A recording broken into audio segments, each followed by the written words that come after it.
Yeah, I'll react to that, sure. Hey guys, my hair is getting long again. We're gonna do top 10 places. Sorry, Claudia, I'm doing it right now. Um, top 10 places on the Italian Riviera. Ryan Shirley, my favorite travel channel. He's pretty easily my favorite. I saw a comment on the last video that my last reaction to one of his videos. My video, no, his video. Where one of you guys said, great pictures and everything, but he doesn't give like an overall great idea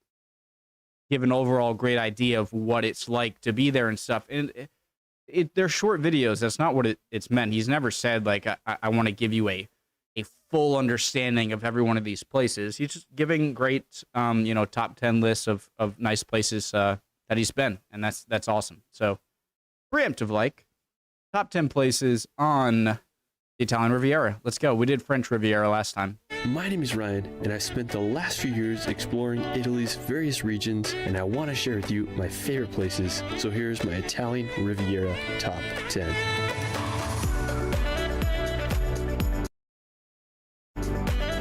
Guys, oh my God.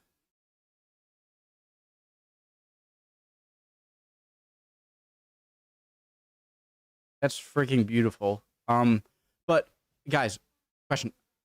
With the steps that you see, like when people are growing wine, growing grapes. Jesus Christ, I can't talk. Or like they're growing rice in like East Asia places. You see these things. Does it actually benefit that there are like levels on a mountain to grow certain things, or is it just the best way to grow on a mountain? They would prefer a flat land, but in order to grow stuff on a mountain, you need to make level ledges. Or does does growing them on a mountain actually help rice or grape growth? There we go. If anyone knows, I don't know. The Italian Riviera, also known as the region of Liguria, is a small crescent-shaped area that borders Tuscany in the east and extends to the French Riviera in the west.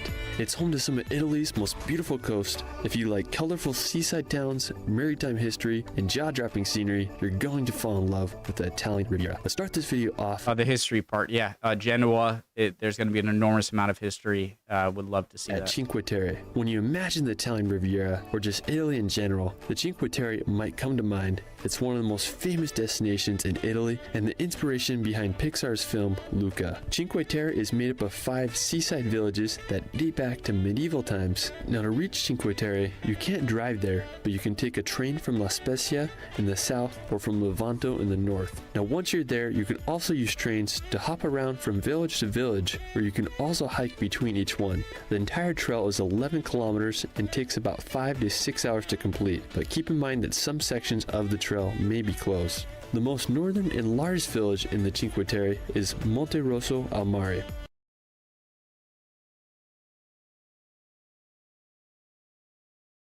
Look at the layers here. I'm no geologist, but look at the striation here. I thought for a second it looked like the Giant's Causeway in Northern Ireland, or a few other rock formations in the British Isles, that they looked like columns. But you can see how plate tectonics work when clearly these striations here were made when this giant slab of earth was flat.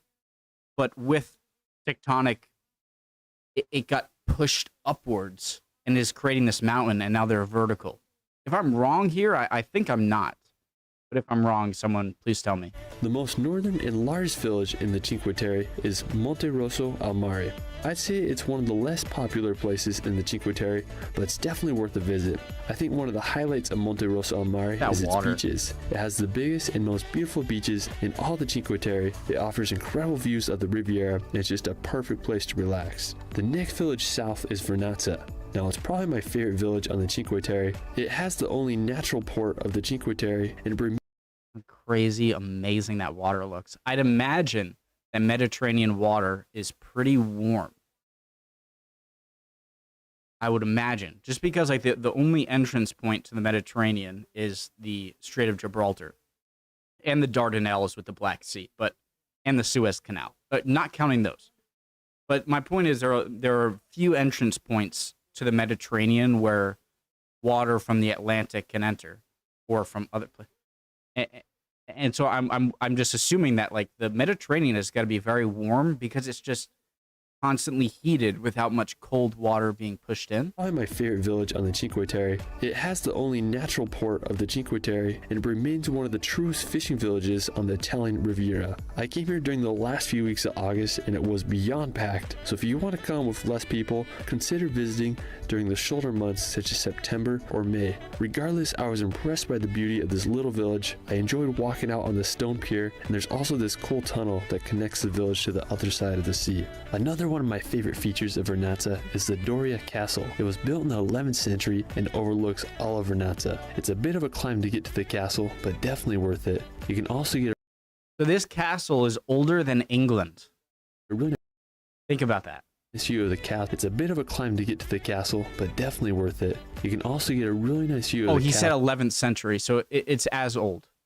and just Vernazza in general from the hiking trail. The next village south is Cornelia. It's probably the least visited town on the Cinque Terre, and it's often skipped by tourists, and you can reach it by walking up 380 stairs. Now while Cornelia Is the G in Italian silent? doesn't have a beach or easy access to the sea, it does offer some incredible views of the Cinque Terre and a more authentic, less touristy experience. Now after, we're going to visit the village of Manarola. Now this is probably my second favorite village on the Cinque Terre. I really enjoy just walking around the many paths in the village. You can get some great vantage points of Manarola. One thing I really liked about the village is that it had this great cove to swim in. It was sheltered from the waves, and there are these rocks that people were cliff jumping from. My biggest regret was not jumping in the water and giving it a try. You might also spot a mermaid or two there. Now right next door to Manarola is Rio Maggiore. It's the most southern. I wonder with the mermaid costume. Sorry, it might be a real mermaid, right? But if you spot a mermaid or two. her fins don't look very sturdy, but if they were a bit more, I'm sure you could swim pretty darn fast if you tried with like flipper like there. Now, right next door to Manarola is Rio Maggiore. It's the most southern town on the Cinque Terre, and it's one of the most ideal locations to stay, offering a lot of options for housing, eating, and activities. Now all the villages on the Cinque Terre are beautiful, but I think Rio Maggiore is one of the most scenic with its unique shape and colorful buildings. Now you can get an incredible view of Rio Maggiore by walking out on the Vista Panoramica, which is the pier. Guys, that was a perfect instance of showing you why a harbor is important. I think Rio Maggiore housing, eating, and activities. Right here. Now all the villages on right there. So instead of this happening to your boats, it gets crashed right here. Cinque Terre are beautiful, but I think Rio Maggiore is one of the most scenic with its unique shape and colorful buildings. Now you can get an incredible view of Rio Maggiore by walking out on the Vista Panoramica, which is the pier made of giant boulders. It offers an astounding view, especially during the sunset. I mean, it's just hard to beat the colors and vibes of the Cinque Terre. Now before we leave, one last thing I recommend that you do while you're in Cinque Terre is to see it by boat. You can take ferries that go from village to village, or you can also get a private boat tour. Both options give you incredible views of the Cinque Terre and allow you to see it from a perspective that's not possible on land.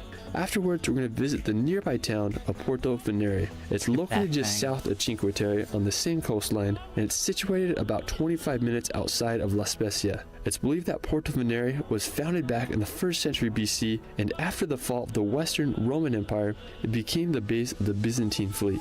One of my favorite features of Porto Venere is the Chiesa di San Pietro. It's a Catholic church that is built on this rocky outcrop that was established in 1198. Right. The reason I was like this for a second, I'm like, it's strange how the Byzantines had a fleet located in a harbor on the Genoese side of the Italian peninsula rather than the Aegean, or you know what I mean. So next to the church is the Grotta di Lord Byron. It's this incredible swimming area where the English poet Lord Byron used to visit. I just love the cliffs here and just throughout all of Porto Venere. That's it's crazy. Such a scenic place on the Riviera. After, we're going to visit Sestri Levante. Sandwiched between popular areas like Portofino and Cinque Terre, Sestri Levante may get overlooked by tourists, but it has grown in popularity over the years amongst Italians. One of my favorite features of Sestri Levante is its promontory that was once an island until it was connected to the mainland. Now the land... I get the same feeling that I get with this video as when I watch Switzerland and Austria videos where, okay, everywhere is beautiful.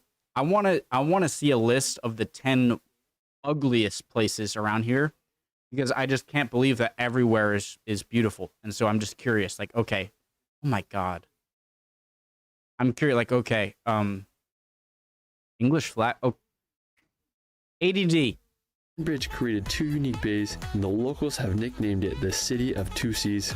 I mean, just such a vibe here. After, we're going to visit Chervaux. Located in western Liguria, about an hour from the French border, Chervaux is this small village perched upon a hill. Its roots go back nearly 2,000 years, where it began as a Roman mansion along the Via Julia Augusta, which was a Roman road. I think Chervaux is one of the most scenic hilltop villages in the Italian Riviera. I just love how it sits right next to the Mediterranean Sea, and there's some really nice beaches there. It's such a spectacle and definitely worth checking out. Afterwards, we're going to head over to Genoa. As the capital city of Liguria, Genoa has been one of the most important ports in the Mediterranean since the Middle Ages. From the 11th to 18th Is this centuries, where Columbus was born? Genoa ports in the Mediterranean since the Middle Ages. From the Very interesting. I've said this a lot, but how boats throughout history, they have like a very U shape, or at least like sliding down shape from the back to a more regular, like uniform height throughout the ship as time goes on. Has been one of the most important ports in the Mediterranean since the Middle Ages. From the 11th to 18th centuries, Genoa was one of the most powerful maritime republics. The history of this capital is fascinating. It's where Christopher Columbus was born, and also where 2 of the world's earliest banks were founded during the 15th century. Today, Genoa is the 6th largest city in Italy and a popular cruise ship stop, and also just a great place to start your journey through Liguria. Now afterwards, we're going to visit the nearby I think Columbus Day is coming up. Camogli, great place to start your journey through Liguria. Now afterwards, we're going to visit the nearby Camogli. Now located about 30 minutes outside of Genoa, Camogli is this small fishing village on the west side of the Portofino Peninsula. Now one of my favorite features of Camogli is its beach. It has pebblestone sand and a really nice water when it's not stormy. I also love the backdrop it has of the church with its scenic clock tower. Such a nice little fishing town. After, we're going to visit Rapallo. It's located just on the other side of the Portofino Peninsula. Rapallo is this beautiful town right on the sea. It has a nice harbor, and one of my favorite features of the town is its castle that is situated right on the water. Now what's great about Rapallo is that it's in an ideal location and you can reach a majority of the popular places on the Riviera in less than an hour.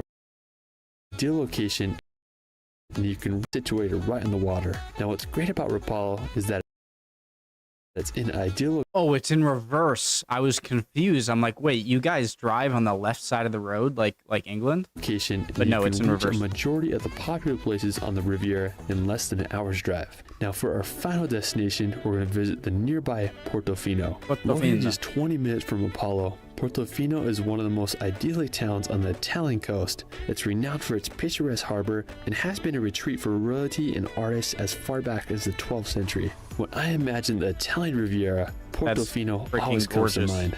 I tried going here during the peak of summer, but I got turned back because there was no parking, so I definitely recommend coming during the less popular months or early in the morning. You can also reach Portofino by taking a ferry from the nearby towns such as Rapallo, Genoa, or Camogli. Now, one of my favorite features of Portofino is its lighthouse. It's about a 20 minutes hike to get there and offers some incredible views of the Ligurian Sea. Another amazing place to visit near Portofino is San Frutuoso. It can only be accessed by boat or an hour-and-a-half hike from Portofino. The cove features a 10th century abbey, and then there's a statue of Christ that is 15 meters under the sea that you can dive to if you're feeling adventurous. I want to go and like for my Italian Riviera top 10. Let me know where your favorite place is in the comments below. I hope to return to Italy this summer to make some new videos on Italy for you guys. I also have a Spanish channel if you guys would like to watch my videos in Espanol. You can find me on Instagram and TikTok at shirley.films. It's Ryan, and we will see you later.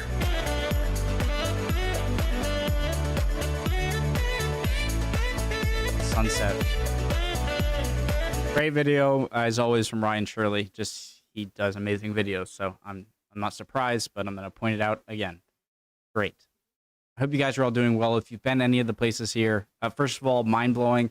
I think it was prettier and more just beautiful than the French Riviera side. Both great. Yeah. So I appreciate any comments.